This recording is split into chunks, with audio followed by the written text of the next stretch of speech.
ഖൈബർ യഹൂദികൾ കരുതിയില്ലേ പകയர்கள் അതിനാൽ ബഹുബന്ധിൽ നടക്കും സകലവും ചരതിയില്ലേ തിരികെ പയൽകളോടരക്ക മുതൽകളും കസിബി തരണമിലുറത്തിയില്ലേ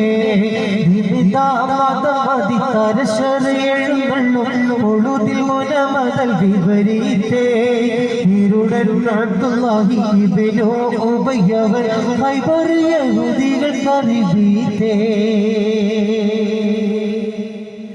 സമരകരുവികൾ സക്കീറയും മഹൽ നളത്തണ്ടയരിൽ അടുക്കലായി സർവഹദരപ്പൻ പൊരുൾകൾ അടവയും കവയലും മധുക്കലായി തിമരപ്പകയர்கள் അതിനാൽ ബഹുബന്ധിൽ കടക്കും സകലവും ചരതീത്തേ ഇരുട പയൽകളോടരക മുതൽകളും കസബി തരണമിലുറത്തീത്തേ.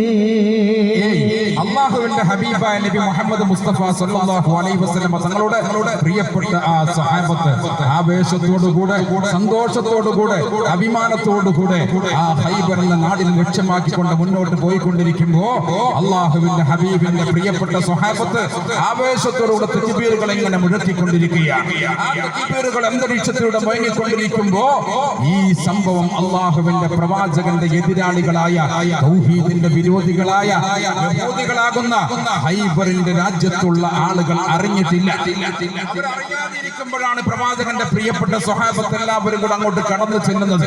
പക്ഷേ ആ കൂട്ടത്തിൽ അവർ ചെല്ലുന്നതിന്റെ മുമ്പ് തന്നെ ഈ വിഷയം മദീനയിൽ നിന്ന് ഇങ്ങനെ ഒരു സൈന്യം വരുന്നുണ്ട് എന്നുള്ള വിവരം ഒരു മുനാഫിക്കായ അബ്ദുല്ലാഹ് ബിൻ ഉബൈ എന്ന പേരുള്ള ഒരുത്തൻ ഖൈബറിലെ യഹൂദികൾക്ക് വിവരം കൊടുത്തിരുന്നു. അവർക്ക് വിവരം കിട്ടി. അങ്ങനെ അവർ ആ വിവരം കിട്ടിയപ്പോ ഉടനെ തന്നെ ചെയ്ത പണിയാണ്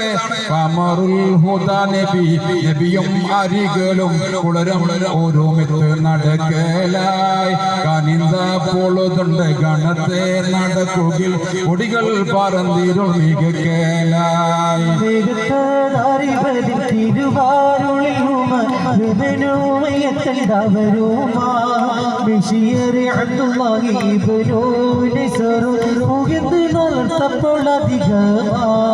കകയിൽ നാലർകളെ കനിവാൽ അവകളിൽ പുറത്താറുമയാറുണ്ടാത് പൂമാ പരിപ്പീറ്റമേ വരി സാഴ്താക്കിളയരം ഷാമിൽ തിജാറത്തിൻ ഗമനമാ.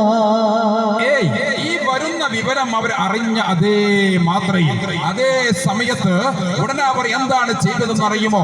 രാജാവിനോട് തന്റെ പ്രിയപ്പെട്ട പ്രജകൾ പറഞ്ഞു, മുഹമ്മദും അവന്റെ ആളുകളും നമ്മെ ആക്രമിക്കാൻ വേണ്ടി മദീനയിൽ നിന്ന് സർവ്വയുദ്ധ സന്നാഹത്തോടുകൂടെയാണ് നമ്മുടെ നാട്ടിലേക്ക് വന്നുകൊണ്ടിരിക്കുന്നത്. ബദർ നമുക്കറിയില്ലേ?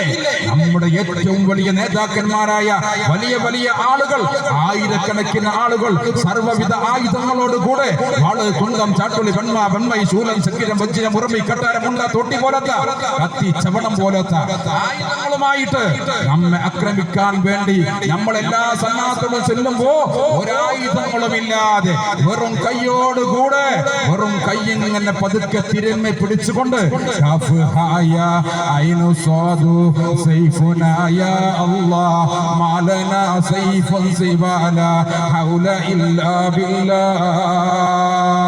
എന്ന മന്ത്രം ഉരവിട്ടുകൊണ്ട് മുഹമ്മദും അവന്റെ ആളുകളും ബദറിന്റെ രണാങ്കണത്തിൽ നമ്മുടെ മുന്നിലേക്ക് വന്നപ്പോ അവർക്ക് മുന്നിൽ പിടിച്ചു നിൽക്കാൻ സാധിക്കാതെ നമ്മുടെ പ്രിയപ്പെട്ട പല നേതാക്കന്മാർ അബൂജഹൽ, ഉത്ബത്ത്, ശൈബത്ത്, വലീദ്, അബൂൽ മസ്തറിയെ പോലത്തെ നമ്മുടെ മുൻഗാമികളെ മുഹമ്മദും അവന്റെ ആളുകളും കൂടിയിട്ട് അരിഞ്ഞ് തുണ്ടമാക്കിയിട്ട് 313 ആളുകൾ വന്നിട്ട് ആയിരങ്ങളെ വകവരുത്തിയിട്ടുണ്ടെങ്കിൽ തീർച്ചയായിട്ടും ഒരു കാര്യം ഉറപ്പാണ്, രക്ഷപ്പെടാൻ കഴിയില്ല.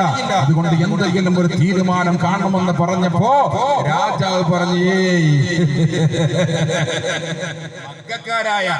അബൂജഹല്, ഉത്ബത്ത് അങ്ങനത്തെ മുശ്രിക്കുകളെ അവർ കണ്ടിട്ടുള്ളൂ. ജൂത പരിശുകളായ പറങ്കിപ്പടയോട് തുല്യമുള്ളതായ അങ്ങനത്തെ ആളുകളെ ഇതുവരെ അവർ കണ്ടിട്ടില്ല. അതുകൊണ്ട് ഇങ്ങോട്ട് വരട്ടെ. രാജാവ് എന്ത് ചെയ്തു? ഉടനെ തന്നെ അവർ വരുന്നതെന്ന വിവരത്തിൽ വല്ല പ്രശ്നമൊന്നും ഇല്ല എന്ന് വരുത്തി തീർക്കാൻ വേണ്ടി അവരോട് ഇങ്ങനെ സംസാരിച്ചു കൊണ്ടിരിക്കുമ്പോ എന്റെ പ്രിയപ്പെട്ട മന്ത്രിമാർ രാജാവിനോട് പറഞ്ഞു, പൊന്നാര രാജാവേ, എന്താ? രാജാവ് ആ സമയത്ത് മന്ത്രിമാർ മുഖത്തേക്ക് നോക്കിക്കൊണ്ട് ചോദിച്ചപ്പോ മന്ത്രിമാർ പറഞ്ഞു, അവർ വരുന്നത് നമുക്ക് പാൽപായസം തരാനല്ല, പിന്നെ അവര് ആയുധം പിടിച്ചിട്ടാ വരുന്നത്, നമുക്കെതിരെ യുദ്ധം ചെയ്യാനാണ്. ഇത് പറഞ്ഞപ്പോ രാജാവ് യുദ്ധം മനസ്സിയാകുന്ന ഞാൻ എത്രയെത്ര ആളുകളെ കണ്ടതാണ്, എത്ര യുദ്ധത്തിന് വേണ്ടി ഒരുങ്ങി പുറപ്പെട്ടവരാണ്. അതുകൊണ്ട് എനിക്കൊരു ഭയവുമില്ല. അവസാനം രാജാവിനെ മയപ്പെടുത്തിക്കൊണ്ട് മന്ത്രിമാർ പറഞ്ഞു, നമുക്കൊരു കാര്യം ചെയ്യാം. ആ മുഹമ്മദിനെയും ആളുകൾ നമ്മൾ ഇങ്ങോട്ട് വിളിച്ചു വരുത്തിയതാണ്. ഇവിടെ നിന്ന് നമ്മോട് പോകാൻ വേണ്ടി പറഞ്ഞപ്പോൾ വന്നപ്പോൾ മുഹമ്മദും കുട്ടിയും ഇങ്ങോട്ട് വന്നതാണ്. അതുകൊണ്ട് തൽക്കാലം നമുക്കൊരു പണി ചെയ്യാം.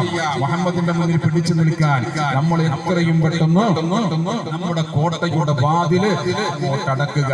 ഇത് പറഞ്ഞോടുകൂടെ പാറാവുകാരൻ വാതിലിന്റെ അരികിൽ നിൽക്കുന്ന സെക്യൂരിറ്റിക്കാരന്റെ നിർദ്ദേശം കൊടുക്കുമ്പോ അവൻ നേരെ ആ ഗേറ്റ് അങ്ങ് പിടിച്ച്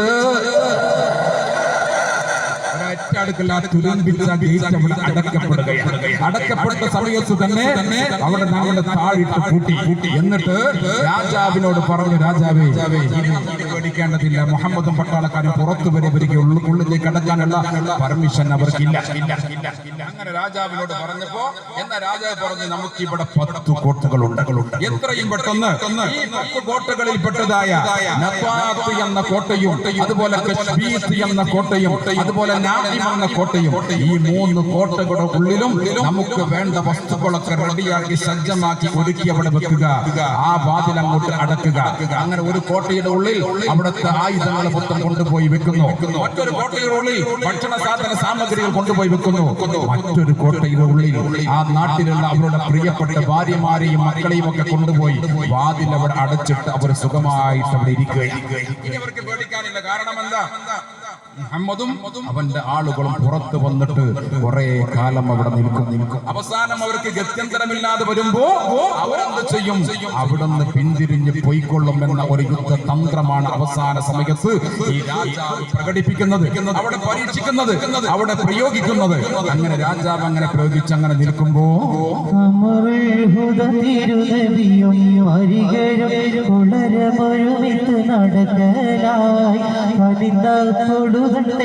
ത്തിൽ കടക്കളിൽ പൊടികൾ പറന്നിരു മികക്കലായി മികത്തറിവതി തിരുവാരുളോമയത്തവരുമായി വിഷയറി അന്തുവാഹിബിനോ മുനൈസറും മുകിന്ത് നടന്നപ്പോഴധികമാ നിഗരർ ഹബീബുള്ള വരുവേ എതിർക്കലിൽ അറിവിട്ടിറങ്ങി വന്ന നബീരേ. നിഗരർ ഹബീബുള്ള വരുവേ എതിർക്കലിൽ അറിവിട്ടിറങ്ങി വന്ന നബീരേ. ഇത് ചമ്മൽ പദപ്പണിത് ചില പൊരുൾ കഥകളുണർത്തിയും നിലക്കേരേ. ഇത് ചമ്മൽ പദപ്പണിത് ചില പൊരുൾ കടകൾ ഉണർത്തിയും നിലക്കേരേ. എഴുന്നള്ളും ഒളുവിൽ ഒരമഴൽ വിവരീതേ ഇരുടരുടോ ഉപയവൻ ഹൈബറിയ കറിവീതേ. അല്ലാഹുവിന്റെ പ്രവാചകൻ മുഹമ്മദ് മുസ്തഫ സല്ലല്ലാഹു അലൈഹി വസല്ലം തങ്ങളുടെ അവസ്ഥ എന്താ? അല്ലാഹുവിന്റെ പ്രവാചകർ സല്ലല്ലാഹു അലൈഹി വസല്ലം തങ്ങള് തന്റെ പ്രിയപ്പെട്ട സ്വഹാബത്തിനെയും കൂട്ടിയിട്ട് ആ കോട്ടയുടെ ഒരു ഭാഗത്ത് തൊട്ടപ്പുറത്തുള്ള ഒരു പരന്നു കിടക്കുന്ന മൈതാനത്ത് അവിടെ തമ്പടിച്ചിരിക്കുകയാണ്, അവിടെ ടെന്റ് കെട്ടിയിരിക്കുകയാണ്. അല്ലാഹുവിന്റെ ഹബീബായ നബി മുഹമ്മദ് മുസ്തഫ സല്ലല്ലാഹു അലൈഹി വസല്ലം സ്വഹാബത്തും ഇങ്ങനെ നോക്കി നിൽക്കുമ്പോ അപ്പുറത്ത് നിന്ന് കുറെ ദൂര ഭാഗത്ത് നിന്നതാ ഒരു വിഭാഗം ആളുകൾ പെട്ടെന്ന് എന്ത് ചെയ്തു? അവർ ഇരിക്കുന്നതായ ആ വഴിയുടെ അരികിലൂടെ കുതിരപ്പുറത്ത് കയറി കണ്ട് പെട്ടെന്ന്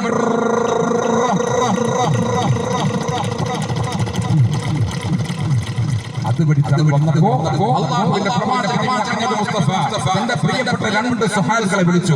ഉമർ ബിൻ ഉബയ്യ അതുപോലെ അബ്ദുല്ലാഹ് ബിൻ ഉനൈസ്. ഈ രണ്ട് പേരെ വിളിച്ചുകൊണ്ട് പ്രവാചകർ സല്ലല്ലാഹു അലൈഹി വസല്ലം തങ്ങൾ അവരോട് പറയുകയാണ്, ഉമർ ബിൻ ഉബയ്യ അതുപോലെ അബ്ദുല്ലാഹ് ബിൻ ഉനൈസ്, ആ പോകുന്ന പട്ടാളക്കാർ, ആ സൈന്യം അവരാരാണ് എന്ന് നിങ്ങളൊന്ന് പോയി നോക്കുക. ഇത് പറഞ്ഞപ്പോ അള്ളാഹുവിന്റെ പ്രവാചകന്റെ പ്രിയപ്പെട്ടതായ രണ്ട് സ്വഹാബാക്കൾ ഉടനെ തന്നെ എന്ത് ചെയ്തു? അവരുടെ അരികിലേക്ക് കുതിരപ്പുറത്ത് ചാടിക്കയറിക്കൊണ്ട് നേരെ അങ്ങോട്ട് പുറപ്പെടുകയാണ്. അവിടെ ചെന്നിട്ട് അവരിങ്ങനെ ചീറിപ്പാഞ്ഞ് വരുന്നതായ ആ സൈന്യത്തിന്റെ മുമ്പിൽ ചെന്നിട്ട് ഈമാനുള്ള ഈ രണ്ട് സ്വഹാബാക്കളുടെ കൂട്ടത്തിൽപ്പെട്ട ഒരാൾ നേരെ മുൻഭാഗത്ത് എന്നിട്ട് എന്റെ കൈ പരത്തി പിടിച്ചുകൊണ്ട് പറഞ്ഞു, നിങ്ങൾ ആരാ? നിങ്ങൾ എവിടത്തുകാരാ? ഇതുവഴി സഞ്ചരിക്കണമെങ്കിൽ എന്റെ നേതാവിന്റെ അനുമതി വേണം, ഇല്ലാതെ ഇതുവഴി പോകാൻ നിങ്ങൾക്ക് കഴിയില്ല.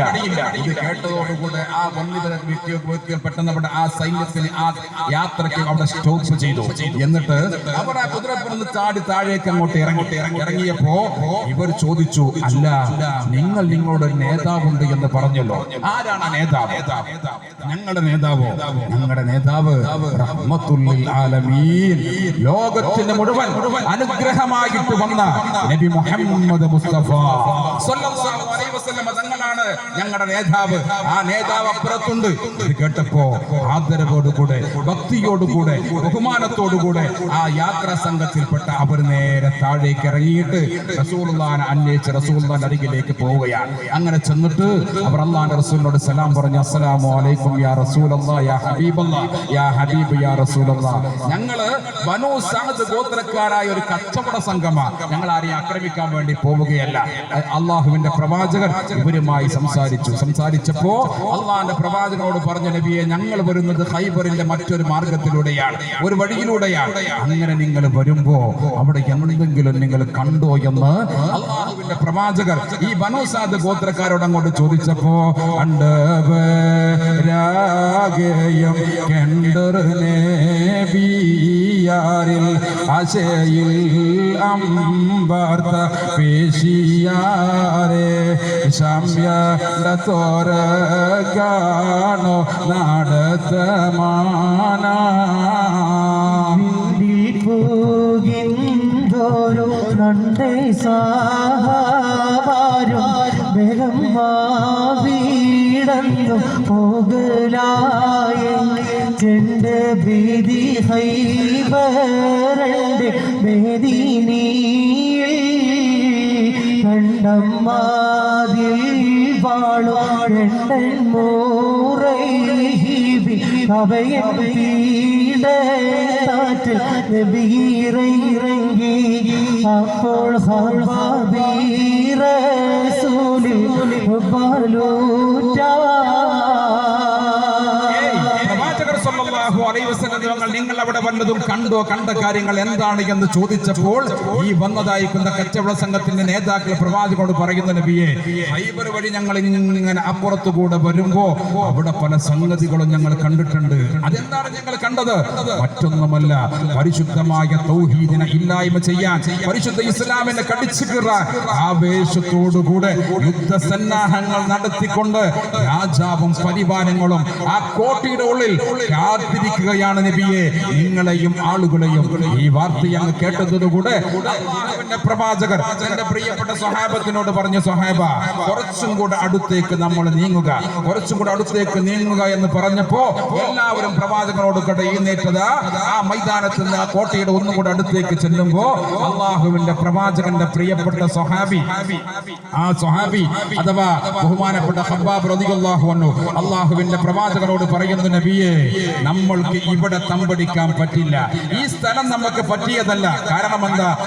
താഴ്ഭാഗത്താണ്, അവർ നിൽക്കുന്നതോ ഉയർന്ന കോട്ടയുടെ ഉള്ളിലാണ്. അവരെങ്ങാനും ആ കോട്ടയുടെ മുകളിൽ അങ്ങോട്ട് കയറി അവിടെ ആ ആവനാഴിയിൽ നിന്ന് ഒരു അസ്ത്രമെടുത്ത് നമ്മൾക്കെതിരെ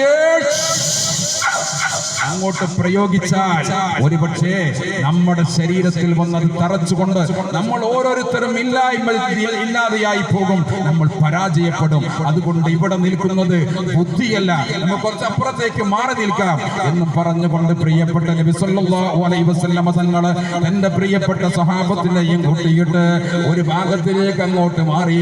അവിടെ മാറിയപ്പോ സാധാരണ പരിശുദ്ധമായ തൗഹീദിന്റെ മന്ത്രവുമായി ആര് കടന്നു വരുമ്പോഴും നമ്മുടെ ഈ കൊച്ചു കേരളത്തിലേക്ക് മാലിക് ഇബ്നു ദീനാറും കൂട്ടരും പണ്ട് കാലത്ത് കടന്നു വന്നിട്ടില്ലേ? പണ്ട് പണ്ട് പായ കപ്പലിൽ കയറിക്കൊണ്ടേ ഇവിടെ അണഞ്ഞല്ലോ മാലിക് ദീനാറും കൂട്ടരും സന്ദേശം കൊണ്ടേ, ഇസ്ലാമിൻ സന്ദേശം കൊണ്ടേ. പണ്ട് പണ്ട് പായ കപ്പലിൽ കയറിക്കൊണ്ടേ അവിടെ അണഞ്ഞുള്ള മാലിക് ദീനാറും കൂട്ടരും സന്ദേശം കൊണ്ടേ, ഇരുവരും സന്തോഷം കൊണ്ടേ. മാലിക് ദീനാറും കൂട്ടരും നമ്മുടെ കൊച്ചു കേരളത്തിലേക്ക് കടന്നു വരുന്ന ചരിത്ര സംഭവങ്ങൾ ബഹുമാനപ്പെട്ട മഹാകവി മോയിൻകുട്ടി അവിടുത്തെ മലപ്പുറം പടപ്പാട്ടിൽ പ്രത്യേകം എടുത്തു പറയുന്നുണ്ട്. പ്രിയപ്പെട്ടവരെ, സമയം അധികം അങ്ങോട്ട് പ്രവേശിക്കുന്നില്ല. ഏതായാലും എന്റെ പ്രിയപ്പെട്ടവരെ, അവർ ഈ കേരളക്കരയിലേക്ക് കടന്നു വരുമ്പോ ഇവിടുത്തെ രാജാവിനോട്, ചേരമാൻ പെരുമാൾ മഹാരാജാവിനോട് അവർ ഞങ്ങൾക്ക് ഒരുപാട് കിടന്നുറങ്ങാൻ ഒരു വീട് വേണമെന്ന് ആവശ്യപ്പെട്ടിട്ടില്ല. നേരെ മറിച്ച് അവർ ചോദിച്ചത് മറ്റൊരു സൗകര്യവുമല്ല, ഞങ്ങൾക്ക് നിസ്കരിക്കാൻ ഒരു പള്ളി വേണം. അല്ലാഹുവിന്റെ പ്രവാചകർ സല്ലല്ലാഹു അലൈഹി വസല്ലം തങ്ങൾ ഖൈബറിലേക്ക് അങ്ങോട്ട് ചെന്നപ്പോ അവരുടെ പ്രിയപ്പെട്ടതായ ആ സ്വഹാബത്തിനെ എല്ലാവരെയും വിളിച്ചു കൂട്ടിയിട്ട് ഖൈബർ കോട്ടയുടെ ഭാഗത്തേക്ക് ചെന്നിട്ട് ആദ്യമായിട്ട് അവിടെ ചെയ്ത പണി എന്താണ്? അവൾ ചെയ്ത പണി താടത്തിൽ നബിയിലുണ്ട് തകമാലെ പള്ളി കൊണ്ട് തകമാലയടൂകളായരമൽ മടങ്ങിടും പറയും അധികമേ പരനിൽ അക്രബദാനിത്യം ഇരവ് ശുക്രുളതാ ഇടത്തിൽ സ്വാഹബിലുമാ എടുത്ത് പാലേ എണ്ടതിൽ നബിച്ചണ്ടയാഷ്കരും പണ്ടനെ തുതിയാൽ വാട്ടി ഇരുത്തപ്പനിലിരുത്താരിത്തെ സബിസുൽ കരുത്ത് പടച്ചൊടിയാലോത്ത് പൊരുത്തും മണൽ കടിയാൽ